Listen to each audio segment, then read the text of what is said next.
Good evening and welcome to this third live stream information session on behalf of Water New South Wales concerning the project to replace the weir at Gingin between Narromine and Warren. My name's Tony Webber. I'm in the communications team at Water New South Wales and Dubbo. This is Andrew Lavelle. He's our project manager for this proposed project to replace the weir. Thanks for joining us this evening. Before we go any further, can I acknowledge the traditional custodians of the land that we're on, the Wiradjuri people, and pay respects to the elders past and present, not just in this area but for all the areas that this live stream is heading out to. Look, the format today is going to be a quick presentation about where this project is up to. It's still in the early stages of development, as you're probably aware. And then we'll have, we'll cross to Andy for that presentation, and then he's going to answer some of the questions that have come up since we did the last couple of sessions last week. But please feel free to write a comment or a question at any stage in the presentation today. We'll go for about 60 minutes. We'll try to respond to as many questions as we can. We've got a couple of technical issues, as is always the case, so we're having trouble posting some slides and some images that we wanted to show you. Instead, we'll post them on Facebook at the earliest opportunity, so you can still have a look at those images. Most notably, the existing 100-year-old weir that's actually in place there at the moment, and a really good graphic of the 21st century equivalent that this project proposes to replace it with. You can also send emails through us. We really want to hear from you. Obviously, this format is COVID friendly. Normally, we'd have public meetings, information sessions. In the interest of your safety and our personnel, we've decided to do this remotely, so thanks for joining us. Without any further ado, I'd like to introduce Andrew, and over to you. Thank you. Thanks, Tony. Good evening, everyone. Welcome to this live stream session, and great to have you joining us today. I do believe we've got some technical issues with putting the slides up. So for anyone who's tuning in from last week, 2 weeks ago, we ran a couple of Facebook Live sessions, and we presented a 3D graphic of the concept design, which we've progressed considerably. That graphic was probably about 6 months old, and we have progressed that design significantly. Unfortunately, we can't present it due to a technical issue with since we've gone live. We'll endeavour to put that graphic up on our Facebook page, and we'll seek comment, and we'll see how we go with tomorrow's session as well. And if we need to run a follow-up session on that, we'll look at that as well. Okay, so don't have anything to put up on the screen. So what I might do is move on to some of the questions which came through the comments of the last sessions, which our project team have filtered through. Filtered through, and we've been able to get some responses on some of the pressing questions that we received, particularly around the fishways, which we can provide an update from our asset planning team, and also go through a few of the questions which I think it might have came in a bit late. We'll start off with those this evening, and then we'll go through the questions that get posted up tonight. Okay, so first off, we had Mel Gray provided a question up asking, Water New South Wales did not propose funding for the mandated fishways through IPART funding in 2014. Why not? Okay, so Mel, we've got a response from our asset planning team who do a lot of our forward planning in terms of assets.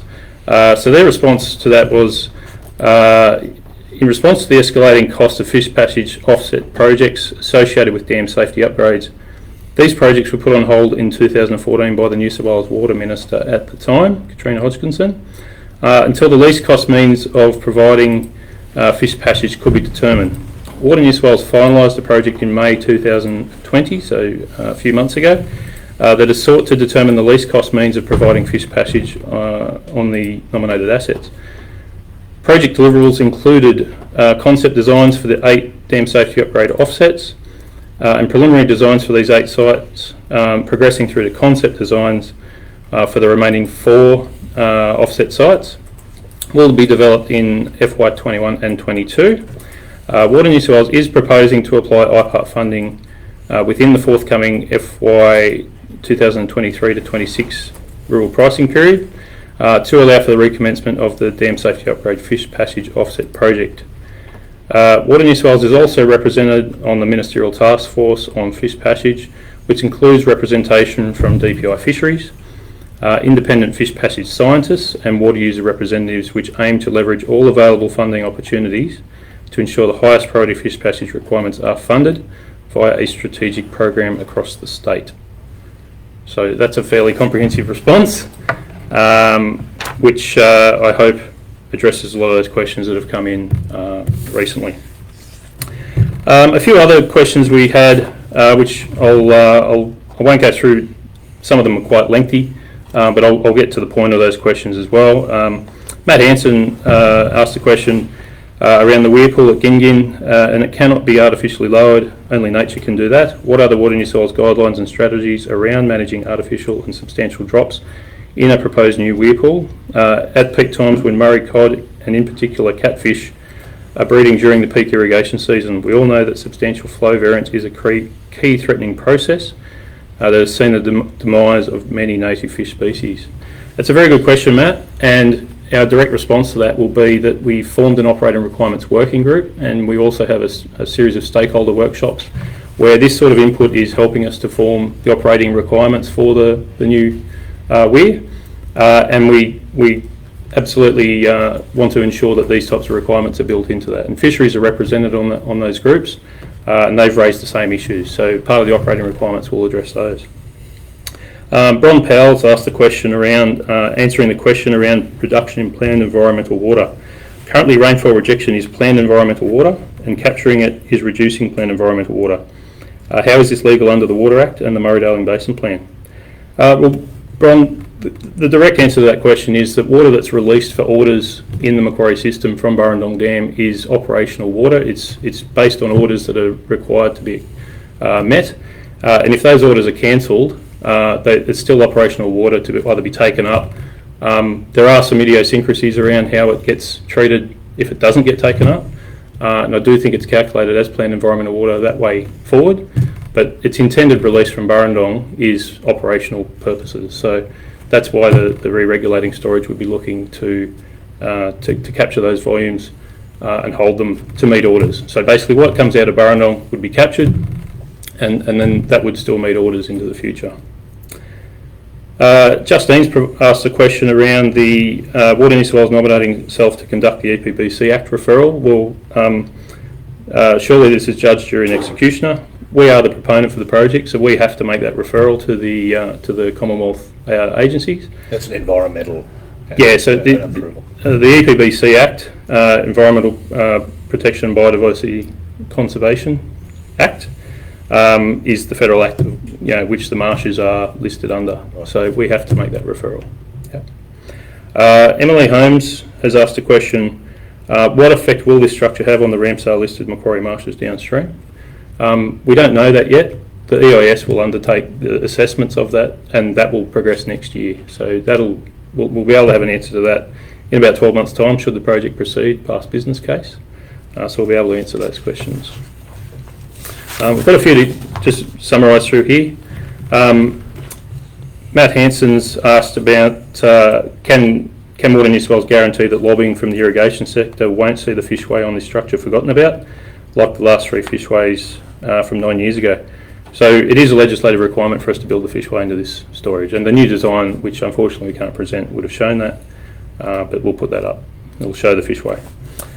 Lee Baumgarten has asked, is the business case flexible? It appears that the fishway only provides migration upstream. Full migration measures, such as tilting gates, fish screens, snags and others, adding these would really help. We agree, Lee, and we are progressing a lot of those biodiversity matters as part of our project delivery. G.A. Murray, sorry if I got that wrong, has asked, given all the communities along the river system, who actually benefits from the project? Well, as we've outlined, I think a few times in our sessions and over the last 12 months, that this project is part of the Department of Planning, Industry and Environment's regional water strategy. So that strategy is aiming to give benefit to all the communities through the Macquarie system. And this project and the infrastructure associated with it plays a vital role in providing for all those communities. And obviously the key is long-term water security for the whole valley, and that incorporates everything associated with it. Justine Bucknell has asked a question: would it not be cheaper to buy the same quantity of water as would be gained from the irrigation industry and give it to the irrigators, save everything downstream? So Justine, that's a matter for the department to consider as part of that regional water strategy. They're looking at non-build options, and the assessment framework that's developed around that will consider this project along with others. So that's a question for the department that we'll pose up to them. But it sounds as though the concern there is that this weir cuts the river off, or is when as we've said through the sessions, tributary flows and other water that's delivered down into the far ends of the system needs to pass easily through this proposed structure. Absolutely, yeah, and that's part of the operating rate requirements that we're developing, and the tributary flows that come into the Macquarie system now will flow through the structure. The only water that will be captured would be water that comes from Burrendong Dam. It's released and then it's cancelled. So those cancelled orders would be stored for a period of probably 2 weeks. I think that's an important point too. So it's only held temporarily. It's not a secondary dam on the river. That's right, and most of these events are sort of, I guess, reasonably low in terms of volumes. 1 to 2 gigalitres. There are some more infrequent events of sort of the maximum storage that it can hold is a 4 gigalitre active storage, which is a total storage of 6 gigalitres. I know that's sort of a lot of numbers being thrown around there, and we'll be providing more details as we move through the project around how that works. But compare those figures to, for example, Burrendong Dam storage when its full is 1,200 gigalitres. That's right. So it gives you an idea of scale. That's right. Yeah. So we did optimise it right down to that 4 gigalitre of active storage, and that's the maximum that we can hold in terms of volume. So if there are some events that happen which are 6 to 8 to 9 gigalitres, and the view there is that those, whatever additional surpluses has to be passed through there. That'll keep going down the river system. Yeah.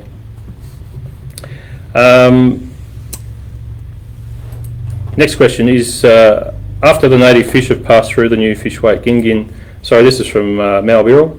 After they've passed through the new fishway at Gingin, they can only make it upstream as far as the next weir. That's correct, Mal. So I think the next weir up is around Narromine. But I think it's important to understand too that by putting a fishway and providing for fish passage through this section of the river, it's the first time in over a century that 140 kilometres of river is opened up. So that'll be right down from Warren. I think there's a council-owned weir down there, and then there's a council-owned weir up at Narromine. So that's a fairly large stretch of the Macquarie system that'll be opened up. Yep. Just a couple more to get through here. Mel Gray's asked, what volumes of tributary inflows below Burrendong have been classified as Burrendong Dam releases for the purposes of meeting customer orders over the last 20 years or so? So Mel, firstly, that question was asked as a question on notice to the Minister. There is a release that's been provided which has come through that process, which we're happy to post up the link to that. I think it was asked on the Facebook page as well. So we'll put that up. And I guess secondly, the tributary inflows are part of the whole Macquarie water source, and those tributary inflows will pass through. There are a lot of under the various acts and the water sharing plan, etc. Water management is through the Macquarie is a complex matter. That said, those trib flows will pass through, and what currently happens in the system today in terms of meeting customer orders won't change. So there's no more licences provided, there's no conversion of water from, say, operational surplus into planned environmental water or converting tributary flows into something else. What currently happens today under the water sharing plan will be the case with this project as well. There's no amendments proposed. Mel Gray has also asked, with the 10 metre high gates, the structure will physically be big enough to hold 9 gigalitres, will it not? The answer to that is no. It is limited to 6 gigalitres. So basically, once it gets to the top of the vertical gates, which I hope we'll get an opportunity to present in the near future, it can't hold any more water than that. That's its maximum volume. Ron Powell's asked the question, do you think it's okay to destroy an Aboriginal cultural site? It's a pretty important question, Bron, and the direct answer from Water New South Wales is absolutely not. We don't think it's okay at all. We are identifying through the EIS process if there are any Aboriginal sites either in the construction area or in the inundation zone, but we're absolutely not planning to destroy any cultural sites. We're working with the local Aboriginal lands councils. As I think I outlined in one of the previous sessions, we were out on site with them a few weeks ago, and there's at least 6 months of process we've got to work through with them to identify if there is any Aboriginal cultural sites. Finally, we've got one from Alex Boltons. There is a lot of discussion surrounding how this could negatively impact farmers on the Macquarie River. I know that you're suggesting it will improve river flow. However, there is evidence from other projects similar to this that suggests that this is not the case. How have Water New South Wales responded to these claims in these circumstances? Well, not completely sure of what other projects similar to this have been looked at. It is probably one of the first of its kind in most recent times in terms of having a re-regulating function in the Macquarie. There are other valleys that do have the re-regulating function through. In fact, I think the Macquarie is the only other valley that can't capture operational surplus that was released from dams. So this isn't the first valley. This isn't a new concept. It has been implemented in other valleys. That said, there are other policy and planning matters that have also been implemented in other valleys. So overall, looking at non-build and build options is a way to ensure that we all get long-term water security in the foreseeable future. So that summarises most of the questions that I think we missed over the course of... Oh, sorry, I do have one more. Sorry to jump back. One from David Harris. What do the Indigenous groups you consulted think of this new weir? And when did you first consult with the local Aboriginal lands councils? Well, I think it would probably be wrong of me to give any sort of indication of what the Indigenous groups think of the weir. We'll leave it to them to make any views held of what that is. I guess it's important for Water New South Wales to provide the project to them as we keep progressing. It's not going to start construction next year or anything like that. So it's important we let the process happen and let those Indigenous groups get involved. And when did we first consult with the local Aboriginal Lands Council? Well, that was last year. I believe it was around September when we engaged with the local Aboriginal Lands Councils in that area. We did a site walkover with I think one or two of the representatives. So that we've been engaged with them for almost a good 12 months. Naturally, part of the EIS process is a more in-depth engagement, which we'll continue to run through. So I hope that sort of runs through most of the questions that we did miss over, and we're more than happy to work through more that have come up tonight. So we've got some more, and Joe's printing them out furiously for us. So if you just bear with me, I'll read them out. This one's from Mel Gray. The member for Dubbo has said there will be, quote, not one extra drop for irrigation, end quote.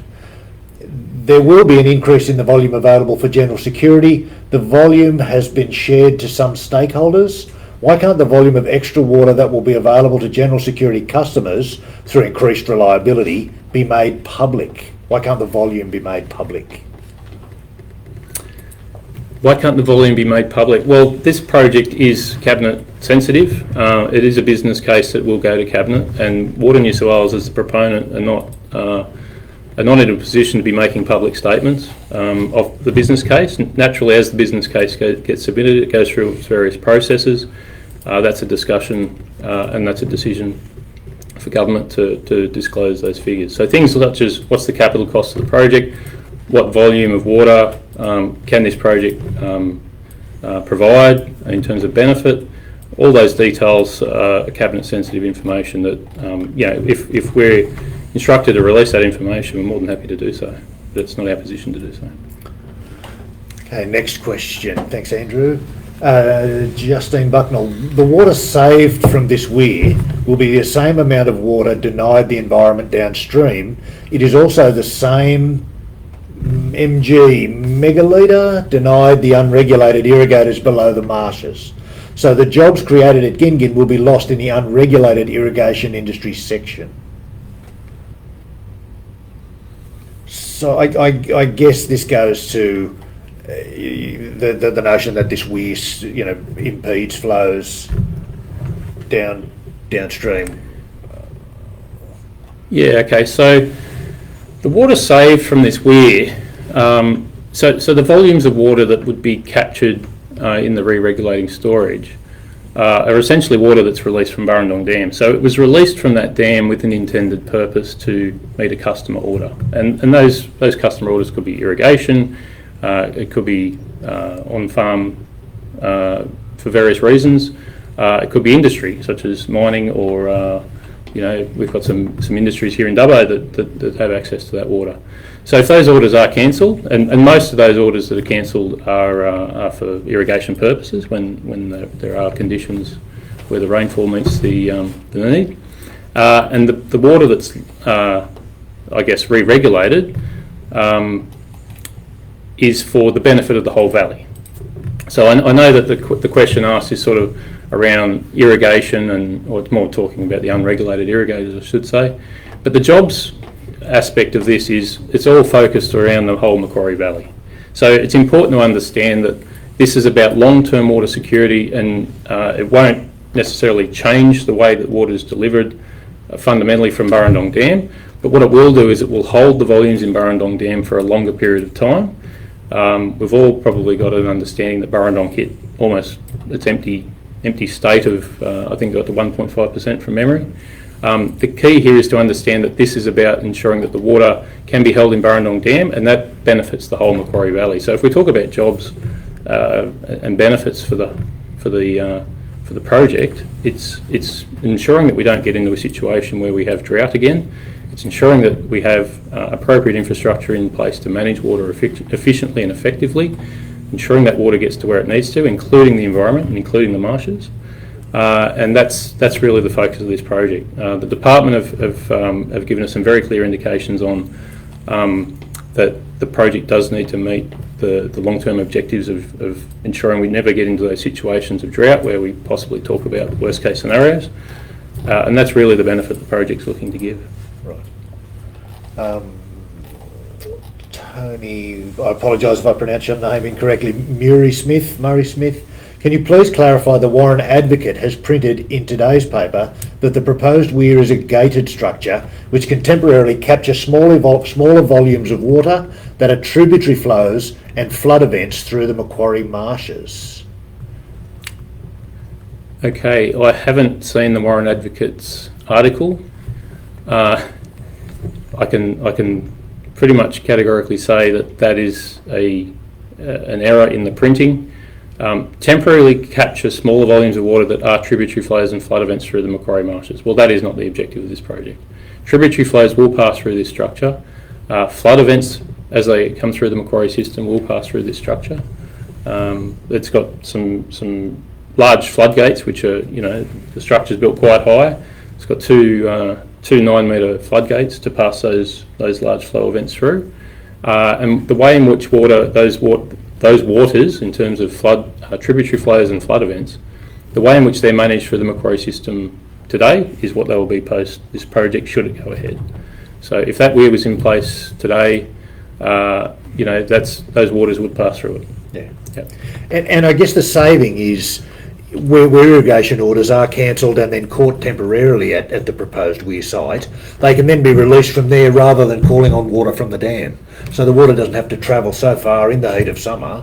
And so a lot of the savings or efficiencies, as we call them, is just water that is not lost to evaporation, and huge volumes of water. Yeah, and there's a lot of modelling that's behind that. We've been modelling this project for probably a good 10 or 11 months.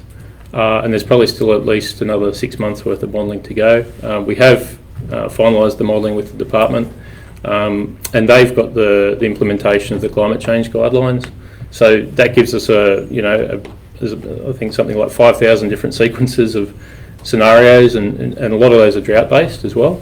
And it runs through all those scenarios of how this weir could sit within the Macquarie system and offset those drought scenarios, and that's where water delivery becomes a really important part, and even with delivery of flows down to the lower ends of the Macquarie system. Yep.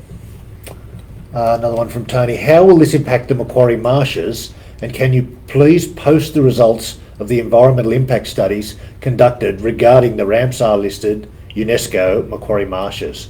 Will the environmental flows for the marshes continue? So to directly answer that question, we don't know what the impact will be on the marshes yet. The environmental impact statement and the process we're undertaking at the moment, we've probably got at least another 6 to 9 months of assessments to undertake. So the Environmental Protection and Biodiversity Conservation Act, which is the federal act, we got the additional assessment requirements through from that process a couple of months ago. We've assessed those. There's a lot of work to do, particularly around assessing the water, the impacts to the marshes.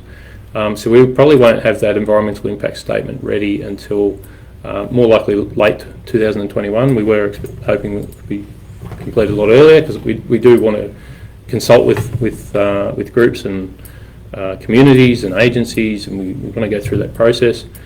It will go through a public exhibition as well. That's a statutory process we have to go through, and it will be made available for public comment. And that process is not a Water New South Wales process either. That's managed by the Department of Planning, Industry and Environment. So yeah, that's something that we'll be working through next year. And Water New South Wales enlists the services of specialist organisations to undertake the investigations for the environmental impact. Correct. Yeah. So we'll have we've got a delivery partner, and we'll also engage a number of experts and others to do peer reviews as well. So we're currently working through those processes as well.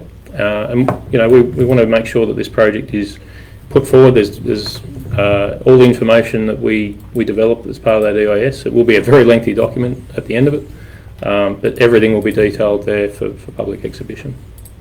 Excellent. Yeah. Next question, comment from Matthew Hanson. It's an absolute environmental crime scene, but it is a tightrope walking to walk the balance with regional economics, jobs and primary production. It's an environmental crime scene, but it's, I guess, the tightrope trying to walk the balance between regional economic benefits, jobs and primary production and the environmental impact. Yeah. I think that goes to what you've just said about an environmental impact study. Yeah. So Matt, that comment just goes to the heart of what sustainability is. So sustainability is the balance of I guess, firstly, what the business case will look at. That's the economic assessment of the project. What are the costs of the project? What are the benefits? And that cost-benefit analysis will, give the department, and also give the government a decision to make of whether they want to proceed with the project. That doesn't necessarily give it a rubber stamp to say go and start constructing. The EIS will have to. That specifically looks at the sustainability aspects in terms of the environment. And heritage, and specifically, we know the potential impacts to the marshes.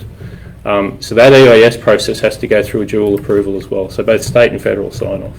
So there's a number of gates that need to go through here. They aren't necessarily linked to ensure that one happens and the other. If one happens, that they drive the decision of the other. They are independent processes. But ultimately, if the business case does go ahead, we'll progress with that EIS. It'll give us the funding to progress that EIS, and then it'll go through its legislative processes. And that outlines potential environmental impacts and proposed mitigation measures to limit any of those impacts. Yeah, that's right. So the design of the structure, the operation of the structure, biodiversity offsets, There's a range of matters to look at overall with that project, but I guess getting to the heart of Matt's comment, sustainability in the Macquarie system is really what this project is trying to achieve. It's making sure that we don't have any significant impacts from onset of drought. It's ensuring that we have long-term water security. It's ensuring that we have a viable water source for communities to live in. And I guess, absolutely importantly, it's ensuring that we have an environment that is pristine to a degree, as much as we can make it in today's society. And we do hope that this project can actually provide some benefit in terms of environment. I know it's a fairly loose comment to make, but that's our intention, to work through processes with experts, with the communities, and try and highlight what some of those important matters are. And that's what the EIS will bring out. It won't be a closed process where it's just Water New South Wales going away and doing studies. We definitely want to ensure that we engage with communities, with groups, and understand what's absolutely important to them in terms of the environment. Okay, just welcome to anyone who's just dialed in to this information session on the proposed replacement of the weir at Gingin between Narromine and Warren. I'm Tony from Water New South Wales in the Dubbo office here. This is Andrew Lavelle, who's our project manager on this project.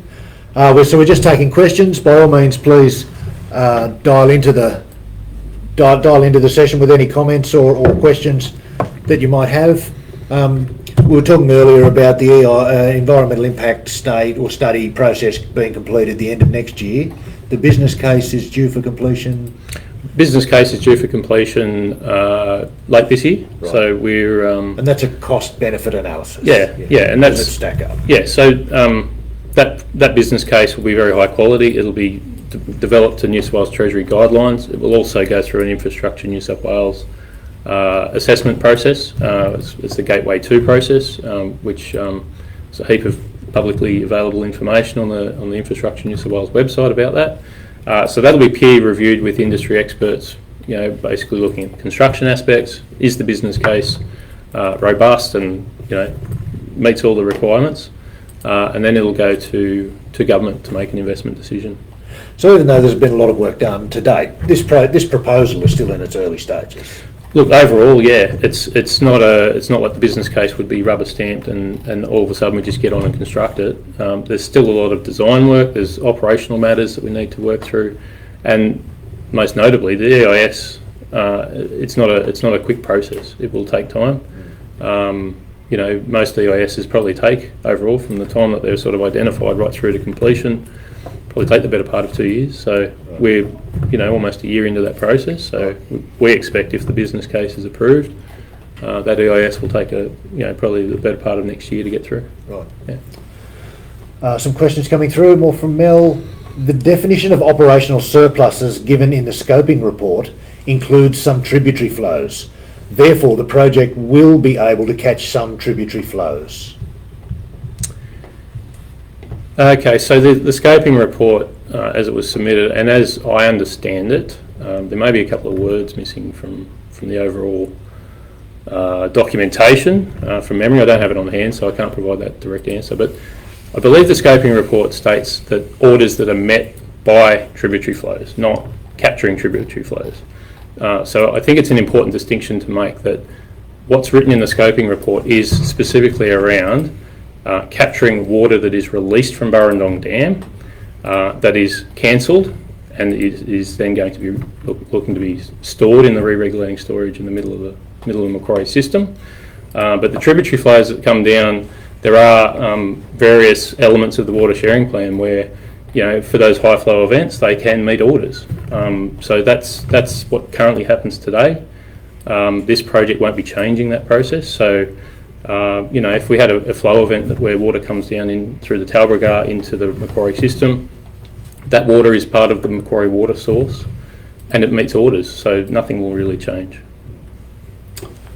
From Justine, can the environment held water be rainfall rejected at this weir so that trib flows can pass and that 4,000 megalitre flow per day limit isn't exceeded at Marebone?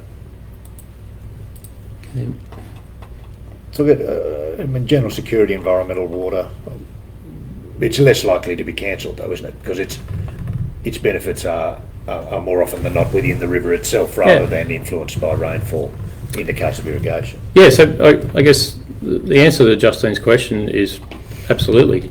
So held environmental water that's ordered and released from Burrendong Dam, I guess noting that those volumes are very high, so we've got to consider that a 4,000 megalitre a day flow release in the spring watering. I'm only sort of hypothesising here. I'm not completely sure what the specific details are, but I do know that those releases from Burrendong are made in that spring watering time. But if they're not required to meet the environmental watering plan, sorry if I've got that terminology wrong, But maybe because of rainfall events that culminate, I can't see any reason why that couldn't be stored in the re-regulating storage to be held for release later. It's a very important point, and it's probably something that we'll probably take on and work that back in with our operating requirements working group, which is represented with some people who are associated with managing that held environmental water. So it's a good point, Justine, and we're more than happy to take that back to that group to investigate whether that is something that could be managed. In terms of the 4,000 megalitre a day flow a day isn't exceeded at Maribyrnong. Yeah, so we could hold that water back that is held environmental water released from Burrendong and release it over a sustained period. Bearing in mind there are a number of matters that we've talked about previously about holding the water levels at certain times to ensure that we're not affecting, say, fish breeding and things like that. So as long as it doesn't sort of culminate with that, but that's the same with the rainfall rejections as well. So right. It's treated equally by the project, and it is all about the long-term aspects. So we've got to ensure we incorporate all that in. Yeah. Mel says Dougal Saunders, local WMP, has told us we will see the business case. Will it be released this year? So the answer, will it be released this year? The answer is no. I do understand Dougal made that statement. In any case, the business case wouldn't be released until it's reviewed by Cabinet. So because the project is sensitive Cabinet, if the business case goes forward and it is approved to be released, it would be after the Cabinet have given it the okay to do so. So it need to be approved before it would be published. Yeah, so it doesn't get published as a draft or draft for public comment or anything like that. It is a Cabinet project. Cabinet sensitive project. So that's the process it'll go through. I may be wrong in some specific aspects of that. I'm just giving as much information as I can at this point. But we'll continue to work with the government around that. Once again, thanks to anyone who's joined us just recently. My name's Tony, this is Andrew. We're just having a live stream information session as opposed to a public meeting in these COVID times, just to discuss a proposal to replace the existing weir, 100-year-old weir at Gingin between Narromine and Warren with a 21st century equivalent, and a more environmentally suitable gated structure with a fishway is what's proposed. We're just taking questions. We've got about 20 minutes to go, so if you have a question, please write it in. Tony asks, wouldn't it be more appropriate to look at the environmental impact prior to a business case, given the Macquarie marshes are a wetland of international significance? Yeah, that is a really good question, Tony. So I 100% agree, and that is the position that Water New South Wales hold as well. So we have been undertaking assessing environmental impacts of the whole system, so not only of the marshes but even right through that lower end of the Macquarie system, and specifically the area around where the new weir is proposed to be constructed, and the inundation extent for what the volumes of water would create if they were captured. I think what's important to understand is that an EIS process is a long process, so it doesn't really stop. It's continuing. It's just that the business case is to be put forward as a cost-benefit analysis for a decision. I think what's more important to understand is that an EIS, doing all the assessments and the extent of the assessments we have to do because of the marshes, is an expensive process.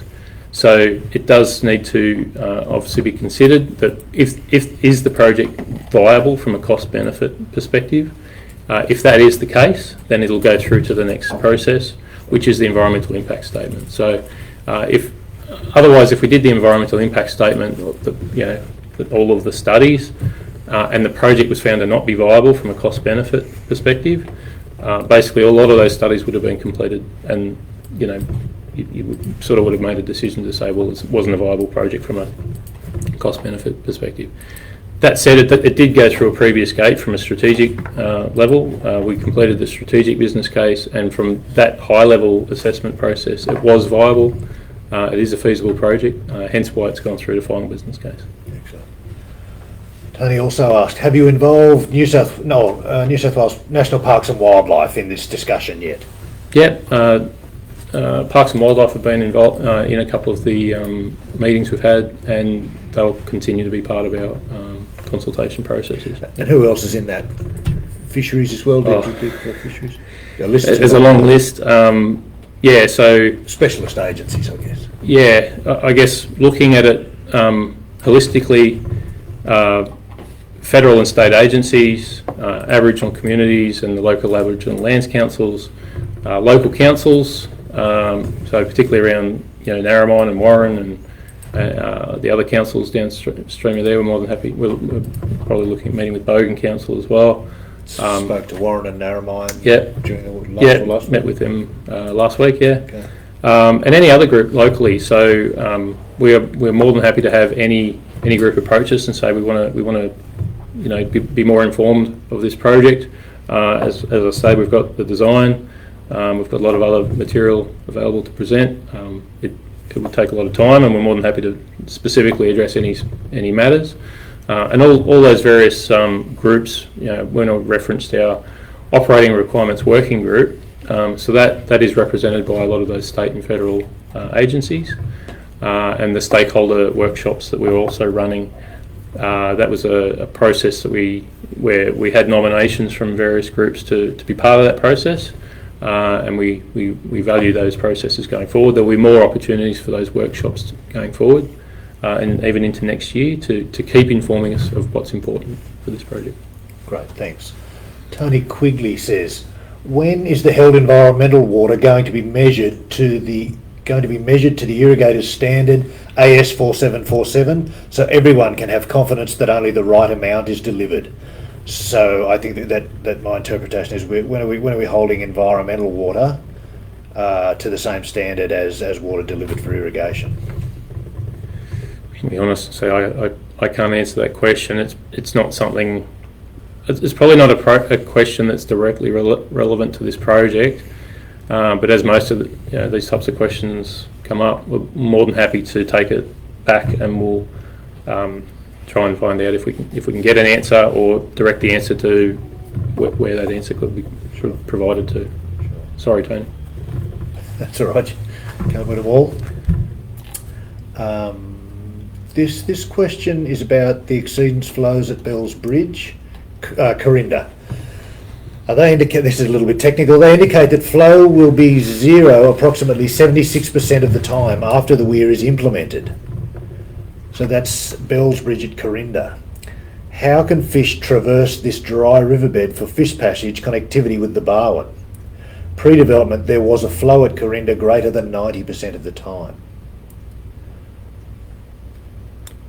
Well, I think the reality is, though, as we said at the outset, there's already a weir in the river that meets none of the environmental obligations or fishway standards or any of those really operabilities. Yeah.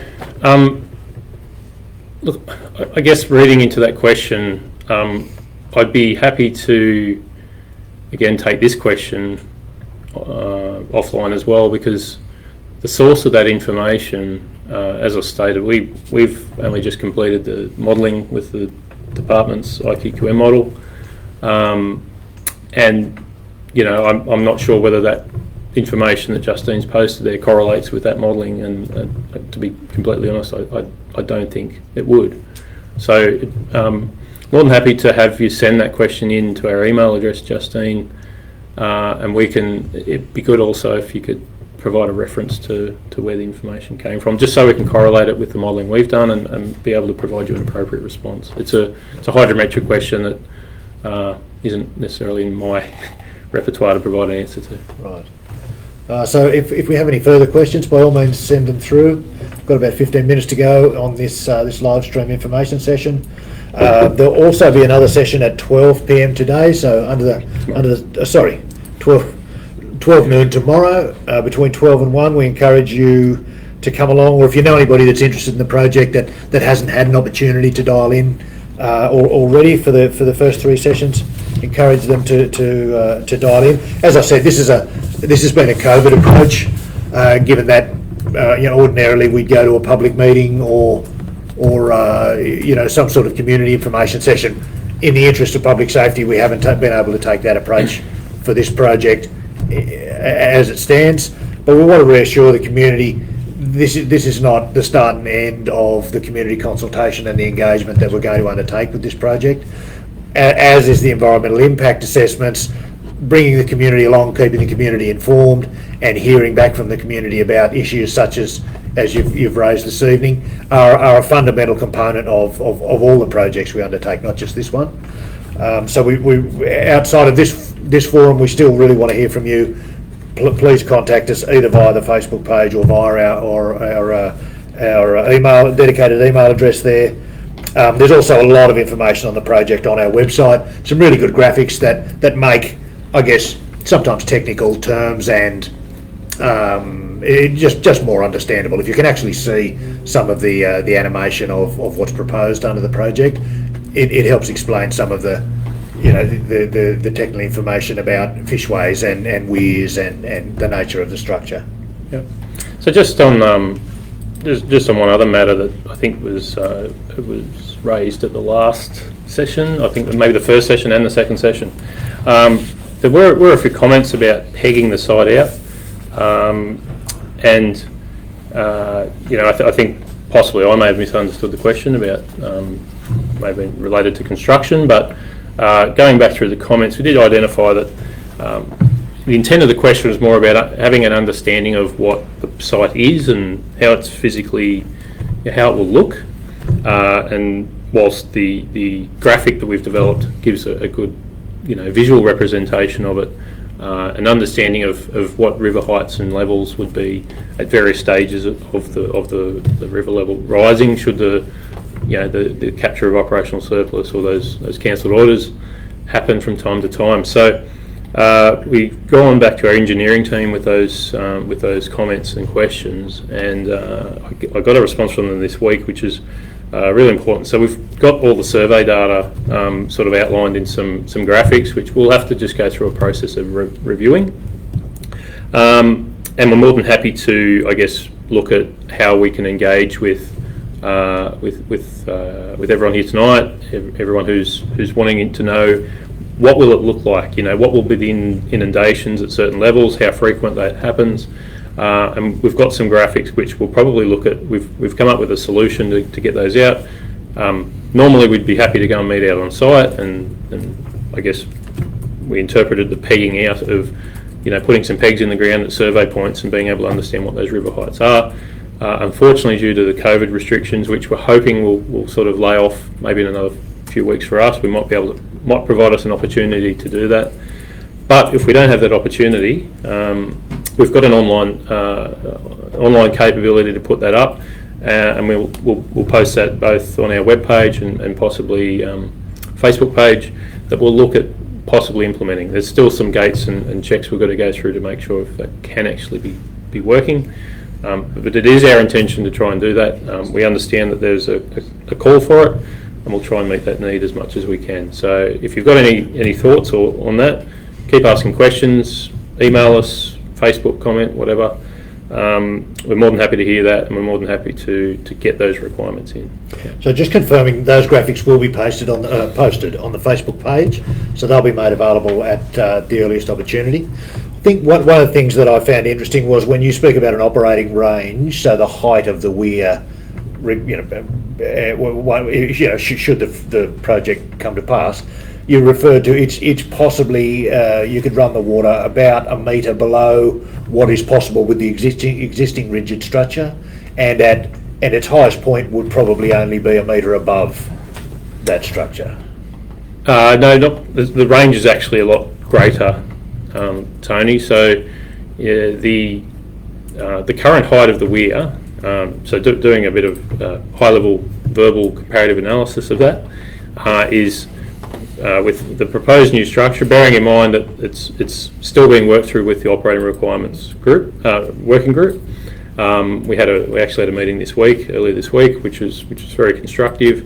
I think one of the key messages got out there was, under most circumstances, it'd be great to keep the existing weir pool level, basically no change. We accept that. We'll continue to work through those processes.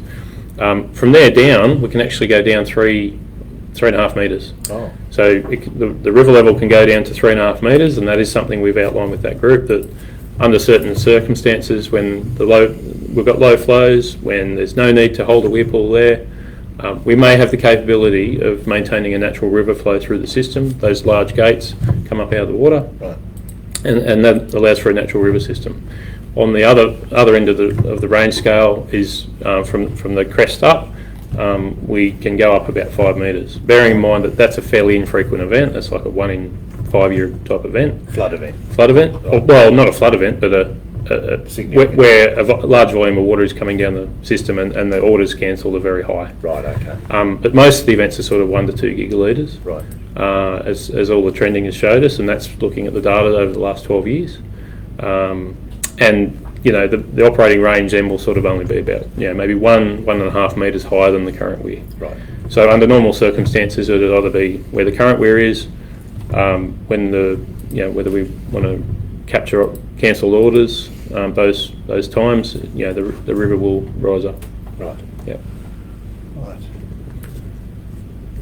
So we haven't got any more questions coming through. We've got about 8 minutes left, or about 6 minutes now. So I think they were the important points that came up. I mean, there's a lot of interest in the environmental. The environment seems to be the principal consideration from the questions we've had right across these 3 sessions.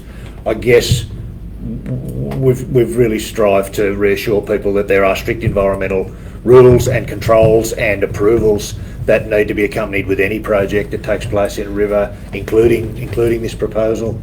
That they're conducted by an external party. They're extensive, they're time-consuming, but they're quite comprehensive. They cover all aspects. And I think the community should be confident that there's no shortcuts. These are strict environmental protections that must be complied with under all projects that take place in this environment.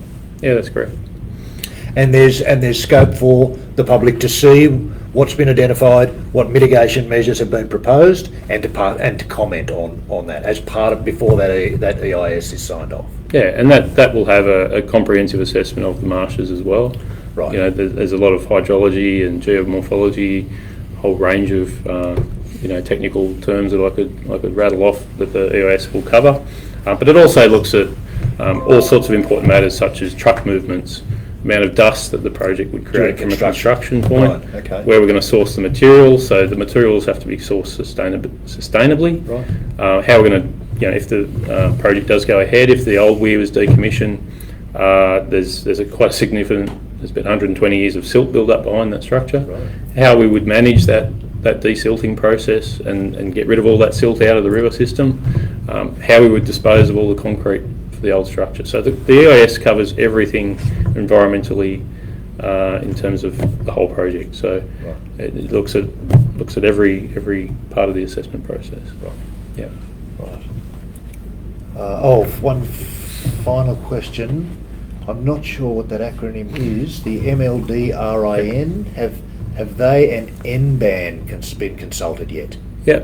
So this project has been going on for probably 4 years overall, right from a Macquarie Valley strategic business case level, and it's going through its iterations in terms of the planning stage now.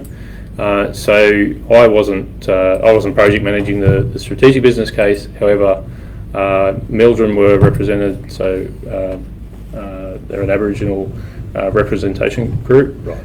Particularly in terms of First Nations rights to water. Right. And they've been engaged on the strategic business case. They've also been engaged with the department as part of their regional water strategy, and there has been a various number of meetings with Water New South Wales and various groups such as Mildren and NBAN, and we'll continue to consult with them more specifically on this project into the future, and also with the New South Wales Aboriginal Lands Council and the local Aboriginal Lands Councils as well. I believe we've got a meeting set up with them sometime soon, so that process will continue. Sorry, I didn't recognise those acronyms. All right, that's okay. In the last couple of minutes, Mel says, why not debit cancelled orders instead of building this huge structure? That's a good question, Mel. There's a number of positions you could take on what other options could be provided to the Macquarie system, and that's part of the department's regional water strategy. That question has been asked frequently, even internally at the department from various groups, various state agency groups. I guess we've got to look at it. How does water get delivered in the Macquarie system today, and how would that happen if we implemented a cancelled order debit policy? So what that would mean is if any user ordered water was released from Burrendong and then that order was cancelled, the water would get debited from their account. So they don't have the opportunity to cancel the order and be recredited that water into their account. Okay, so from a river operations and management perspective, Water New South Wales could still function in that with that policy. The key thing to consider though is if you're ordering water and you're being debited that water, you're going to take that water. If it's coming off my account anyway. That's right. Yeah. So I guess immediately what would happen is we believe through the consultation we've had, and we have asked these questions from some irrigator groups and saying, if this option, we have to put a base case forward in the business case, and we have to also consider other implications as part of the regional water strategy. Those orders that would be cancelled wouldn't be cancelled, they'd be taken. So you're essentially going to have more take out of the river system, and what that would probably drive in terms of the industry is more on-farm storages, so very shallow on-farm storages, which, let's say through the summer periods of 40-degree days of intensive heat, would likely evaporate very quickly. But I personally, and I think it's a Water New South Wales position through the consultation we've had, is we'd see a culture of take regardless of whether they needed the water or not, and more private enterprises would probably go and build on-farm storages, which, let's face it, for the Macquarie system is not a good way to head in terms of managing water for the long term. If we have another drought scenario, and possibly with those sort of policies in place, Burrendong would have been emptier a lot quicker. Yeah, right. Yeah. Well, that's our 1 hour question and answer session. That's not the end of our consultation, as I said earlier. We really encourage people who are, and there is a lot of community interest in this project, and we're well aware of that. We really encourage you to make an attempt to contact us. There's a dedicated email address. You can call us on the 1300 number. Are those details on the screen, Matt? Can we do that? We can't do that, unfortunately. Never mind. Our 1300 number, 1300 662 077. Certainly the help desk there will be able to provide you with those relevant details. As I said earlier, the graphics that we made reference to this evening will be posted on the Facebook page. There's a wealth of information that's really easy, some good graphics, some good fact sheet information, basic stuff on our website for those who are interested. And as I said earlier, for groups seeking a briefing, please make contact.